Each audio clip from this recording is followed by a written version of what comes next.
the AI and Data Show, for the latest updates in AI with host Matthew Holman and special guest Zoe Webster. Good afternoon, everyone, and welcome to the AI and Data Show. My name is Matthew Holman. I'm a partner here at Crips. We've got a brilliant show lined up for you. If you've never watched the AI and Data Show before, it's all about the intersection between AI, data ethics, information rights, IP, tech law, and Zoe Webster is in the chair taking my questions and yours about what organisations should be doing regarding AI deployment and the workplace. So Zoe, welcome to the AI and Data Show. Thank you, Matthew. You have the most amazing CV, which I'm just going to read out briefly for our viewers. So you advise organisations on AI strategy and practice, and you are currently running your own consultancy business. But before that, as of up to May last year, you led BT's AI Centre for Enablement, which you built from scratch amidst the wider programme of digital transformation. You also worked for Innovate UK, where you led a team to accelerate the use of enabling and emerging technology, including AI. You also have a PhD in AI, and in 2023 you gave evidence to the House of Lords Communication and Digital Committee on the opportunities and risks of large language models, all of which I think makes you the perfect person to be in the chair today. Gosh, thank you.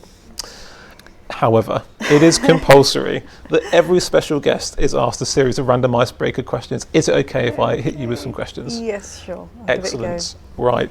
In no particular order. What is your favourite book and who is your favourite author?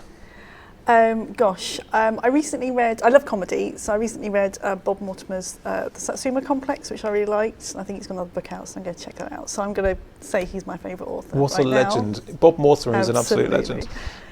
If you could have any superpower, what would it be? Go back in time a little bit on occasion. Excellent. Would you rather live in the world of Harry Potter or the Marvel Universe? I don't know much about the Marvel Universe. I've just read all the Harry Potter books to my youngest, so I would say Harry Potter. Me and my youngest, we both like to be at Hogwarts. Oh, hear, hear. Any of you who know me well will know that I want to be at Hogwarts too. What is your favourite season of the year and why? Autumn. I like the kind of comfiness, the food available, and kicking leaves. Finally, which character from the sitcom Friends are you most like?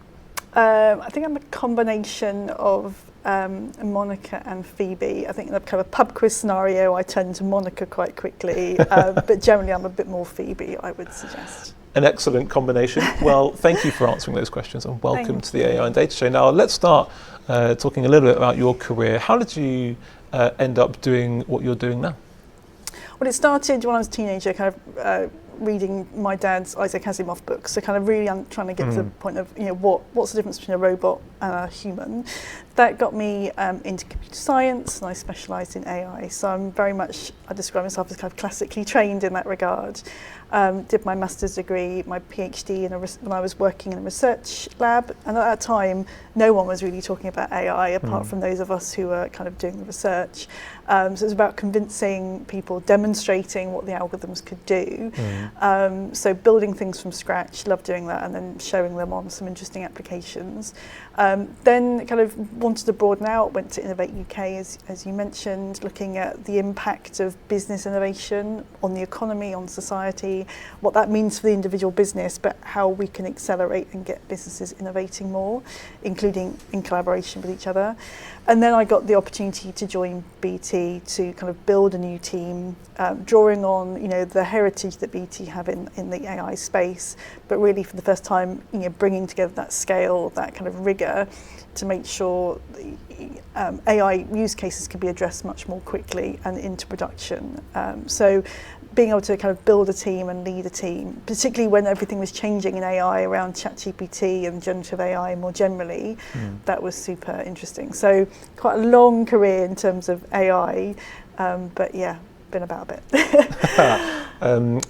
I love the reference to Isaac Asimov, by the way. To everyone, I mean, check out the books; they're just amazing as well. Like, if you haven't read any of his work, then you should definitely do so.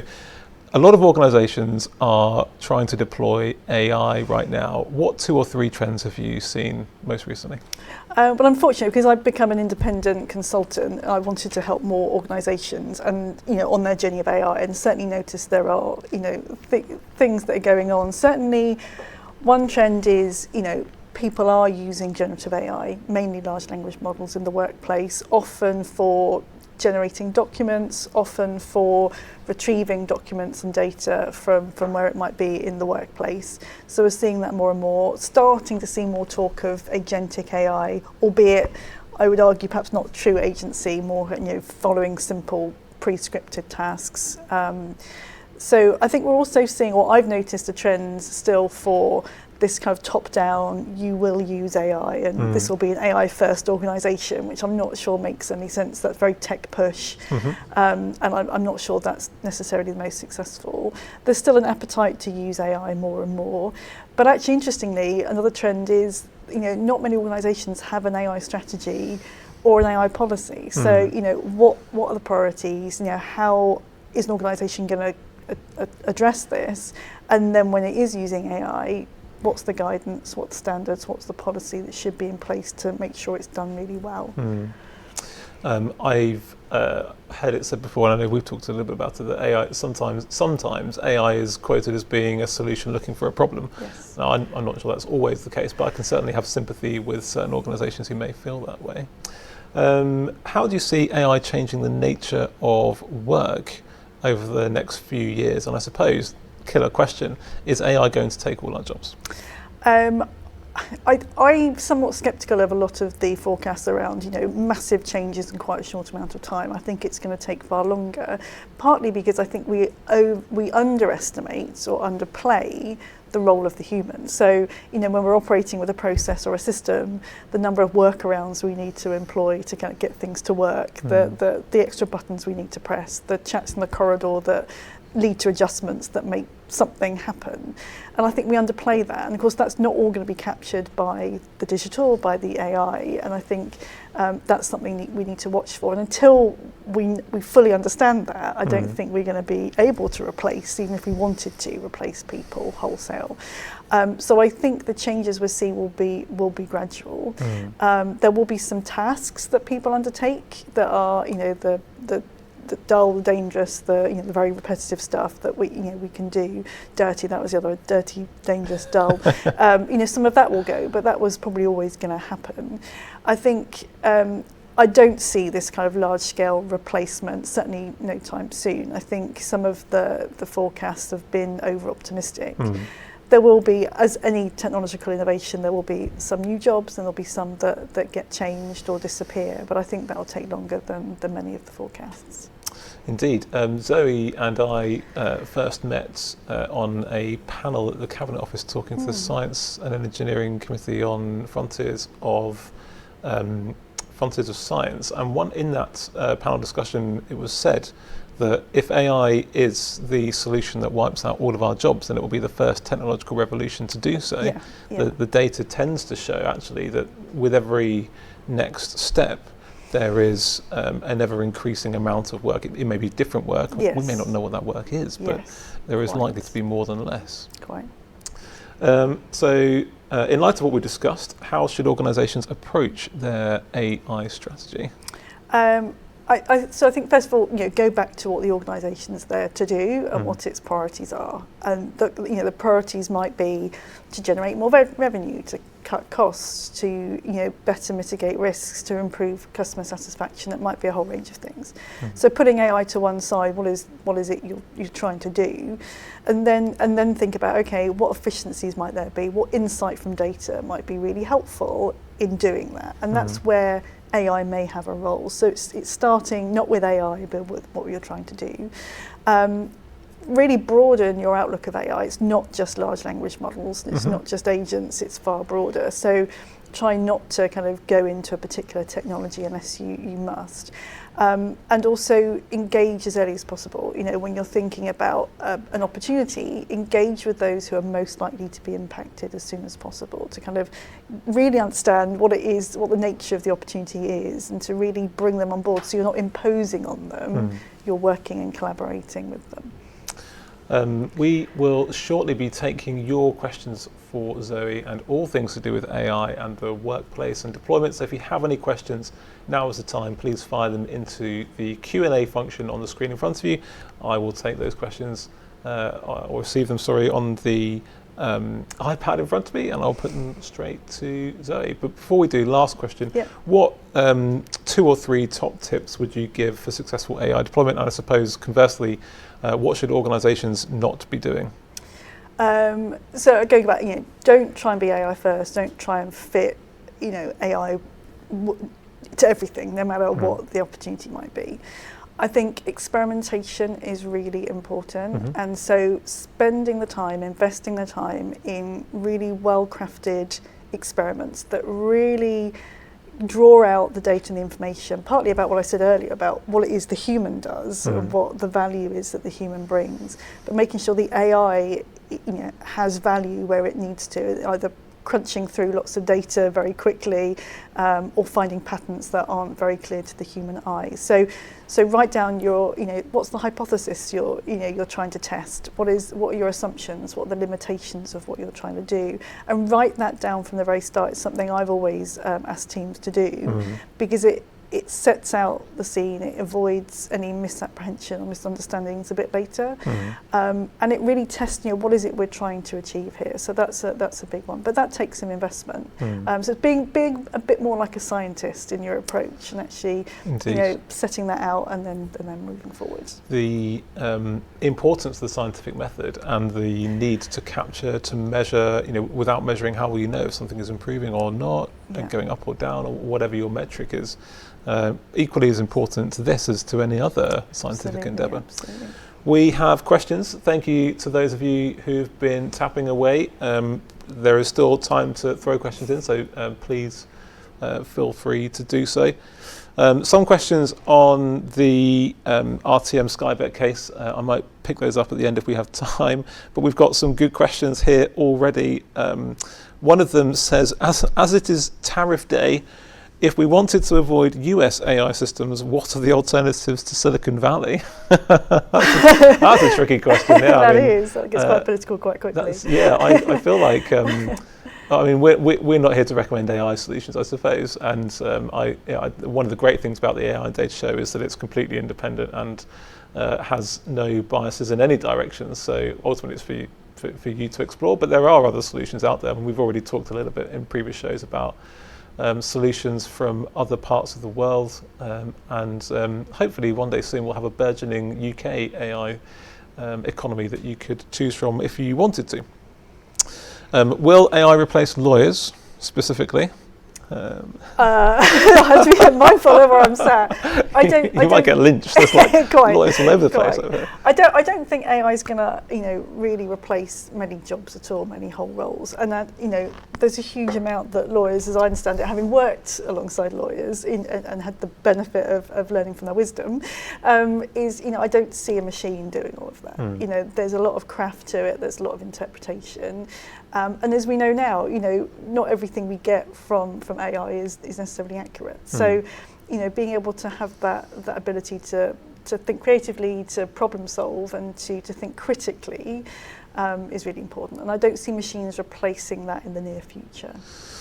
What would you say to people that suggest that AI will stifle innovation rather than enhance it? I think it is a really interesting question. I think in some cases, AI can be a creative force. It can generate things that may not be coming from a human, and I think that's helpful. And some AI is actually designed to do that, to kind of create a divergent set of solutions from which someone can make sense and choose from.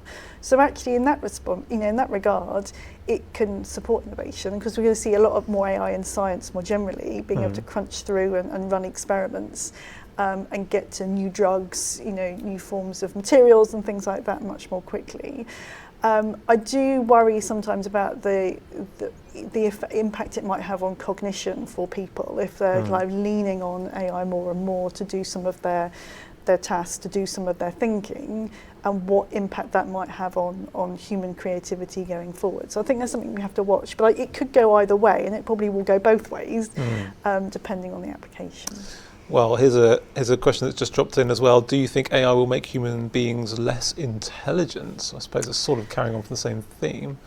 I think it wouldn't be AI doing it. It would be people making decisions about using AI and how it's used. So, no technology is responsible for doing this. It comes down to people, how it's used in schools and education more generally. I think there's a risk of that, potentially, but it really depends on how this technology is harnessed. It does. I mean, I suppose we could expand it as somewhat more into the conceptual, ethical around AGI and the potential what-ifs of the AI evolution, if you want to call it that, where, there's this quote from Kissinger that says, if an AI system is created that is able to know and understand the things that no human could ever know or understand, is knowledge receding away from us.